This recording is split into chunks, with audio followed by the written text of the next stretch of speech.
창세기 12장 1절에서 3절의 말씀 우리 함께 읽도록 하겠습니다. 여호와께서 아브라함에게 이르시되 너는 너의 고향과 친척과 아버지의 짐을 떠나 내가 내게 보여줄 땅으로 가라. 내가 너로 큰 민족을 이루고 내게 복을 주어 내 이름을 창대하게 하리니 너는 복이 될지라. 너를 축복하는 자에게는 내가 복을 내리고 너를 저주하는 자에게는 내가 저주하리니 땅의 모든 족속이 너로 말미암아 복을 얻을 것이라 하신지라. 아멘. 오늘은 주일이기도 하고 또 무슨 날이기도 하죠? 무슨 연휴죠? 네, 추석 연휴이기도 합니다. 그래서 많은 분들이 이미 고향에 가셨거나 또 오늘 예배를 드리고 고향으로 이동하시는 분들도 꽤 있으실 겁니다. 저희 가정도 내일 전주에 내려갑니다. 오늘 본문도 이동에 관한 이야기가 나옵니다. 그런데 고향으로 가는 이야기가 아니라 고향을 떠나는 이야기가 나옵니다. 하나님께서 아브라함에게 너는 너의 고향과 친척과 아버지의 집을 떠나서 내가 너에게 보여줄 땅으로 가라라고 명령하셨죠. 즉 내가 보여줄 땅으로 이동해라, 이사해라 라고 말씀하신 겁니다. 그런데 아브라함이 고향과 친척과 아버지의 집을 떠나서 이동한다는 것은, 이사한다는 것은 단순히 지리적, 위치적 이동이 아니었습니다. 그 당시 사회는요, 어떤 사회였죠? 시족사회였습니다. 시족사회의 특징은 지형과 혈연을 중심으로 형성이 된 공동체죠. 갈대아 우르라는 지연 공동체를, 그리고 아버지와 친척집이라는 혈연 공동체, 이 지형과 혈연 공동체를 벗어나서 그 당시 사람들이 살아간다는 것은요, 결코 쉬운 일이 아니었습니다. 그 지형과 혈연 공동체에서 자신들의 가치관을 형성하고 삶을 이루었기 때문이죠. 그래서 지형 공동체와 혈연 공동체를 떠난다는 것은 단순히 위치적 이동이 아니라 기존 것에 대해서 더 이상 지배받지 않음과 탈출을 의미했습니다. 지금까지 자신의 존재를 규정했던 전통의 힘, 자신을 지배했던 가치관으로부터 단절을 의미했죠. 자신을 지배했던 모든 것들로부터 이별을 고하는 것이며 기존 세계관의 전복을 의미했습니다. 즉 하나님이 아브라함에게 고향과 아버지와 친척집을 떠나라는 이 말씀은 너를 규정하고 너를 지배했던 모든 가치관으로부터 떠나라라는 명령이었던 거죠. 그렇다면 그가 살았던 우르에서 그를 규정했고 그를 지배했던 가치관, 세계관은 무엇이었을까요? 우리 한번 잠시 지도를 보도록 하겠습니다. 이 아브라함의 이동 경로입니다. 우리 빨간 원 보이시죠? 우르라는 도시와 또 바벨론이라는 도시가 보이시죠? 제가 빨간 원은 칠했습니다. 이 지역을 고대 수메르 바벨론 문명이라고 합니다. 후에 바벨론 제국이 되죠. 이 수메르라는 붉은 글씨로 쓰여진 곳이 바벨탑을 쌓았던 시날 평지예요. 이 우르는 이 수메르 문명의 중심지였습니다. 이 고대 수메르 문명, 바벨론 문명, 즉 이 고대 근동에는 유명한 신화들이 있었어요. 그 당시에 신에 대한 가치관, 즉 신과는 사람들의 세계관에 그대로 적용되었습니다. 그들의 삶을 규정했죠. 고대 근동의 유명한 신화는요, 창조 신화와 홍수 신화가 있습니다. 우리 창세기 나와 있는 이 창조 이야기와 노아의 홍수 이야기와 매우 흡사합니다. 그래서 어떤 사람들은 고대 근동의 신화에도 창조와 홍수 이야기가 있지 않냐, 그래서 성경은 거짓말이다 라고 말하는 사람들이 있습니다. 아니요, 비슷한 것 같지만 창세기와 고대 근동의 신화는요 다른 점이 있습니다. 고대 근동의 창조 이야기는요 다음과 같아요. 신들의 이름은요 다 열거하면 헷갈리니까 생략하고 쉽게 설명하겠습니다. 신들이 여럿이 있었습니다. 그래서 이 신들 사이에 고등신과 하등신, 그러니까 높은 신과 낮은 신이 있었습니다. 이 하등신은 죽으라고 일만 하는 신들이었어요. 이 고등신은 하등신들의 노동력으로 늘 먹고 자고 놀기만 하는 신들이었습니다. 이 하등신들이 계속 일만 하니까 너무 힘든 거예요. 너무 고된 거예요. 그래서 불만이 쌓이기 시작했습니다.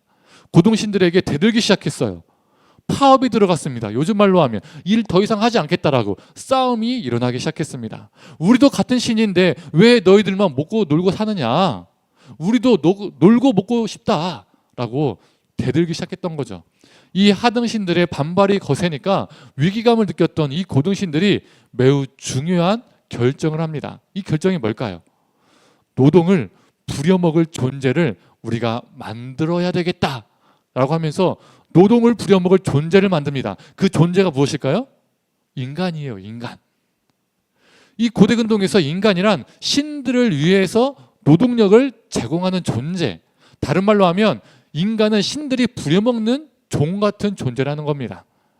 조금 전에 신과는 인간 세계에, 인간 가치관의 세계관에 그대로 적용된다라고 말씀드렸죠.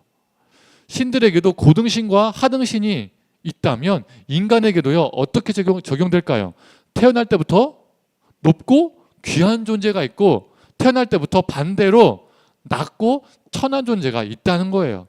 신이 처음부터 상층민과 하층민을 만들어 놓았다는 겁니다. 신들이 만들었기 때문에 그 당시 사람들은요, 그걸 숙명으로 받아들였어요. 이건 나의 운명인가 보다. 귀족과 왕은 신이 정한 것이니까, 특히 왕은 신의 대리자니까 천한 것들은 그냥 찍소리도 못하고 일만 하라는 겁니다.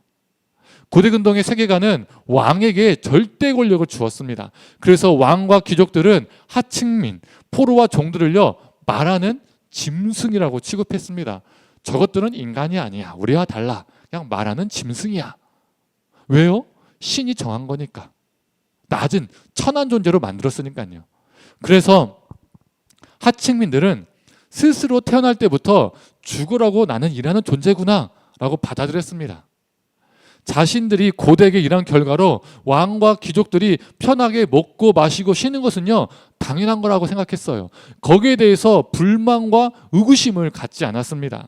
심한 착지와 고통스러운 노동을 해도요, 거기에 대한 반발보다는 평생의 숙명으로 받아들였습니다. 그렇게 살았습니다. 이게 고대 근동의 세계관과 가치관과 삶이었던 거죠. 이 고대 근동의 세계관은 인간을 상하 계급으로 나누는 것을 합리화시켜주고 정당화시켜 주었습니다. 그렇다면 고대 근동의 홍수 신화는 어떤 이야기일까요? 홍수와 관련된 영웅들의 이야기가 있는데, 간략하게 종합해서 정리하면 이렇습니다. 제가 예전에도 설교 시간에 이 홍수 신화 이야기를 언급한 적이 있는데, 그래서 짧게 언급하겠습니다.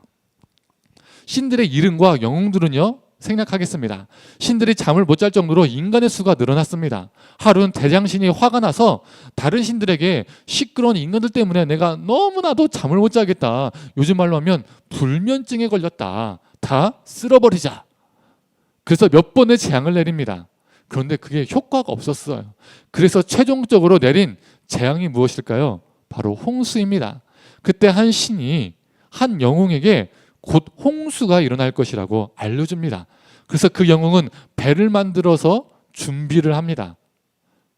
그 후에 홍수가 났고, 또 후에 이 비가 그친 다음에 이 영웅이 새들을 보내어서 땅이 마른지 안 마른지 확인하고, 땅이 마른 것을 확인한 다음에 배에서 내려옵니다. 노아의 이야기와 매우 흡사하죠. 그런데 다른 점이 있어요. 고대 근동의 신은요, 잠을 못 자면 안 되는 신입니다. 잠을 자야 돼요. 또 이 고대 근동의 신들은 자신들이 홍수를 내렸는데도요, 그 홍수가 거세지니까 본인들이 깜짝 놀래요. 자기들이 해놓고선 자기들이 놀랍니다.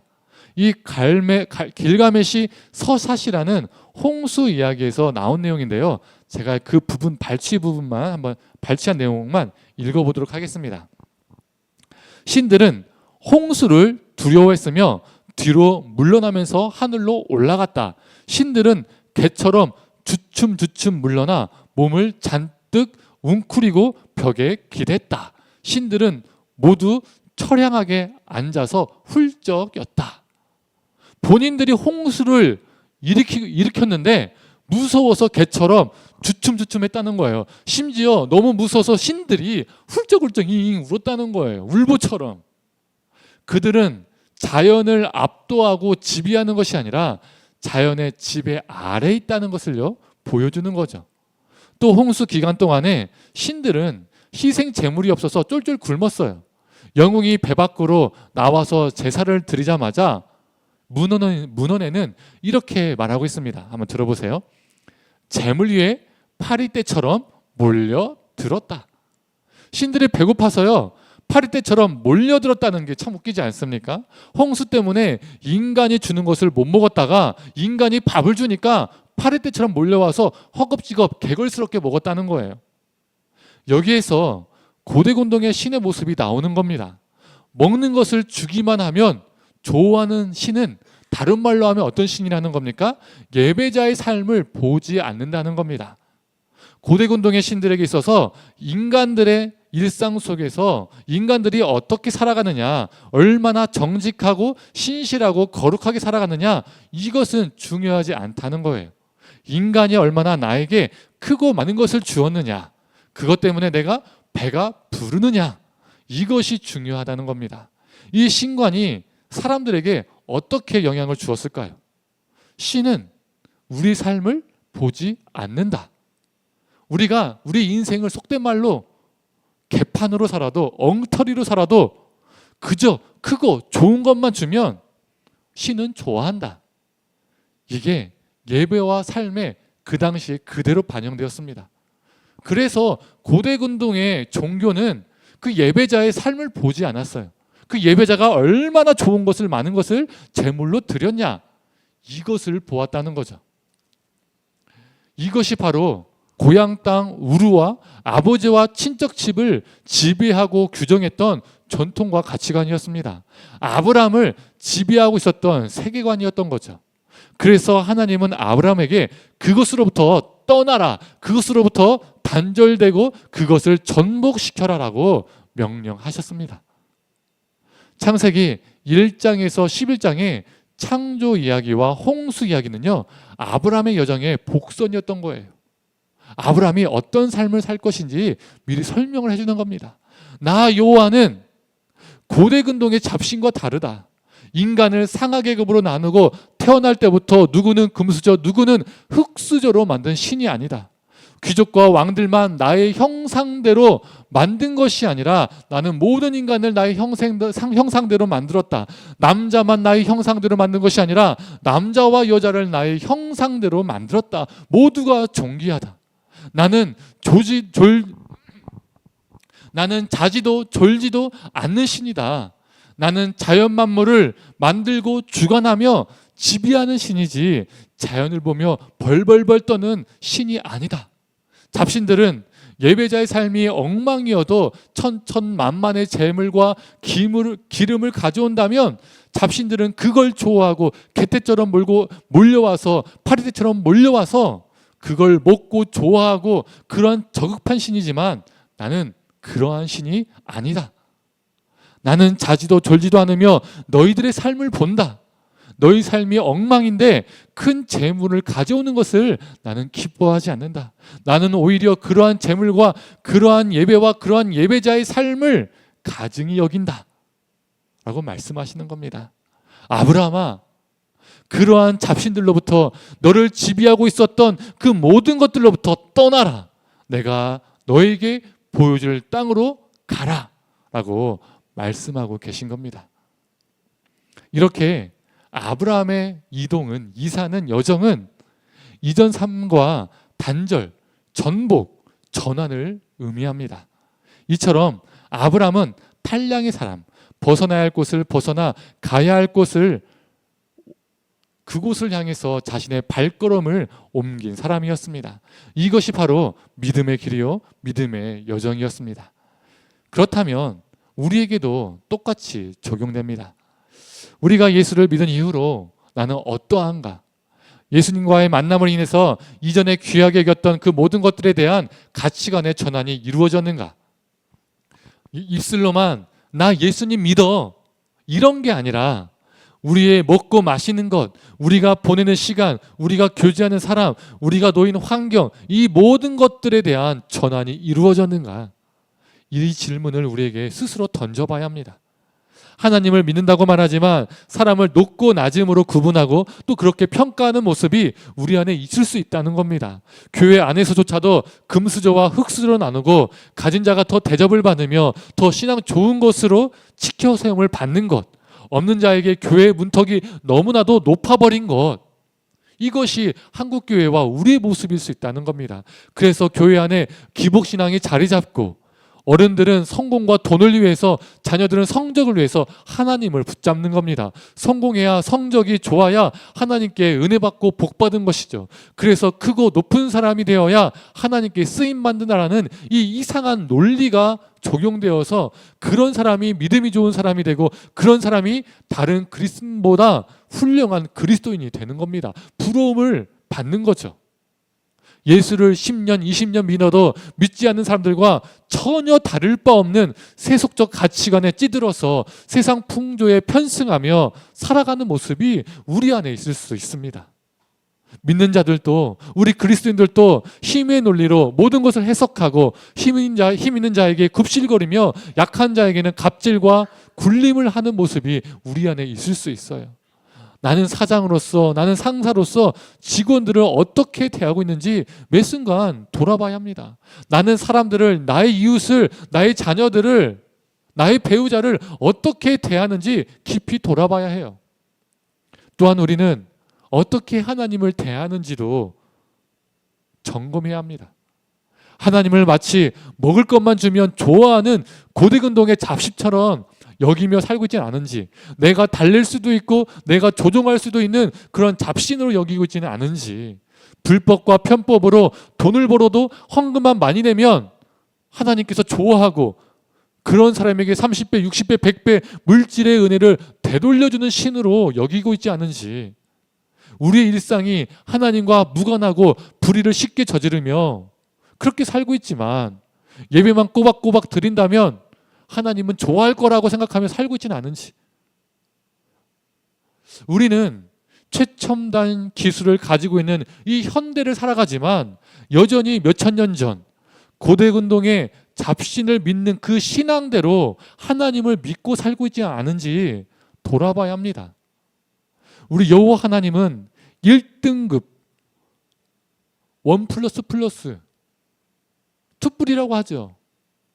그런 송아지를 잔뜩 주시면 개걸스럽게 먹는 저급한 신이 아니십니다. 우리 여호와 하나님은 자지도 졸지도 않으시며 우리의 삶을 늘 지켜보시는 분이십니다. 성도님들, 위치적으로 이사했지만, 고향은 떠났지만 여전히 갈대아 우르의 삶 속에서 갇혀 있었던 사람이 있었습니다. 그 사람은 바로 아브라함의 아버지 데라였습니다. 우리 처음에 봤던 지도를 한번 볼까요?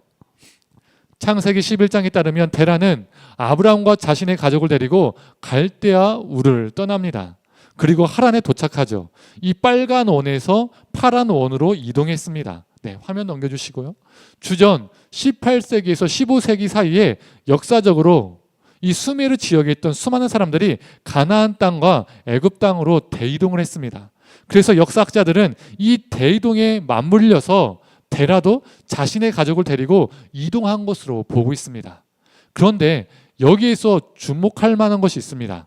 창세기 11장 31절과 12장 5절의 말씀입니다. 제가 표로 정리했는데요. 이 11장 31절과 12장 5절의 문장 구조는요, 완전히 같습니다. 데라가, 아브라함이 이렇게 주어가 됩니다. 그리고 누구를 데리고 떠납니까? 가족을 데리고 떠납니다. 그리고 어디를 목적지로 삼고 떠납니까? 아버지 데라도 아들 아브라함도 가나안 땅을 목적지로 삼고 떠납니다. 그런데 다른 점이 있습니다. 그 다른 점이 무엇입니까? 데라는 가나안 땅으로 가고자 했으나 하란에 거주했습니다. 데라는 처음에 가나안 땅을 목적지로 여기며 길을 떠났습니다. 그러나 그는 가나안이 아닌 하란을 보고 하란에 도착하자마자 더 이상 이동을 포기했습니다. 그 이유를 세세하게 성경은 설명하고 있지 않지만 우리가 충분히 추론할 수 있는 것은 그에게는 단지 새로운 거주 공간이 필요했다는 거죠. 다른 사람들이 가나안 땅과 애굽 땅을 향해서 대거 이동하니까 덩달아 따라서 이동하다가 하란이라는 곳이 좋은 것 같네? 괜찮은 것 같네? 여기서 머물자. 그러니까 처음 목적지를 잃어버린 겁니다. 데라와 아브라함의 차이는 자신의 필요인가 아니면 하나님의 약속에 근거한 것인가 라고 볼 수 있는 것이죠. 자신의 필요와 욕망을 따르는 사람은 어떻습니까? 삶의 고통과 어려움이 사라지거나 환경이 나아지면 어디든 눌러 앉으려고 합니다. 자신의 필요만 채워준다면 그게 어디든 그게 무엇이든 상관이 없습니다. 데라는 위치적으로 지리적으로 이동했으나 온전한 탈량을 한 사람이 아니었던 거예요. 몸은 탈량했으나 자신의 생각과 자신의 가치관과 자신의 삶은 탈량하지 못했던 것이죠. 기존의 자신을 지배했던 가치관을 그대로 고수하며 살았던 사람이었습니다. 데라는 예수를 믿으나 가치관과 삶이 전혀 달라진 것이 없는 세상 풍조에 편승하며 사람들이 이거 하면 우르르르 저기로 몰려가고 세상 사람들이 또 저거 하면 또 우르르르 저기로 몰려가는 중심 없는 삶을 살아가는 세상 가치관에 찌들어 지배되어 살아가는 전형적인 그리스도인들의 모습입니다. 그리스도인은 나 교회 다녀 이런 사람이 아니죠. 위치적으로 교회를 오고 가는 사람이 아닙니다. 믿음의 사람은 진정한 탈량의 사람입니다. 벗어나야 할 곳을 벗어나서 가야 할 곳으로 발걸음을 과감히 기꺼이 옮기는 사람입니다.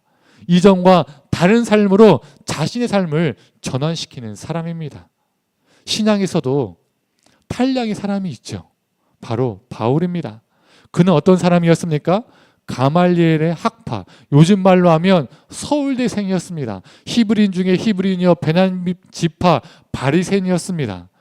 그의 삶은 세상 것 다 가지고요 다 잘 나가는 사람이었습니다. 엘리트였습니다. 그런데 그가 빌립보서 3장 7절에서 8절에 이렇게 고백합니다. 우리 함께 읽어볼까요? 그러나 무엇이든지 내게 유익하던 것을 내가 그리스도를 위하여 다 해로 여길 뿐더러 또한 모든 것을 해로 여김은 내 주 그리스도 예수를 아는 지식이 가장 고상하기 때문이라. 내가 그를 위하여 모든 것을 잃어버리고 배설물로 여김은 그리스도를 얻고. 바울은 예수님을 만난 이후로 자신을 지배했던 가치관과 삶을 과감히 버렸습니다. 이전에 귀하게 여겼던 모든 것들에 대한 가치관의 전환을 이루었던 것이죠. 그는 진정한 탈량의 사람이었습니다. 성도님들, 우리도 바울처럼 그리고 아브라함처럼 진정한 탈량의 사람이 되기를 간절히 원합니다. 예수 믿으면 천국 간대, 하나님 나라 간대, 이것에 만족하는 자가 아니라 또 예수를 믿는다면서 제2의 신할 평지에 제2의 바벨탑을 높게 쌓으면서 나만의 나라, 나만의 제국을 건설하는 자가 아니라 예수로 인하여 하나님 나라를 위해 살아가는 진정한 탈량의 사람이 되기를 간절히 축원합니다. 이제 말씀을 정리하겠습니다. 내가 너에게 보여줄 땅으로 가라 명령하신 하나님은 아브라함에게 다시 한번 명령하십니다. 그게 무엇입니까? 너는 복이 될지라. 땅의 모든 족속이 너로 말미암아 복을 얻을 것이다 라고 말씀하셨습니다. 이 약속은 진정한 탈량의 사람들에게 주어지는 약속입니다.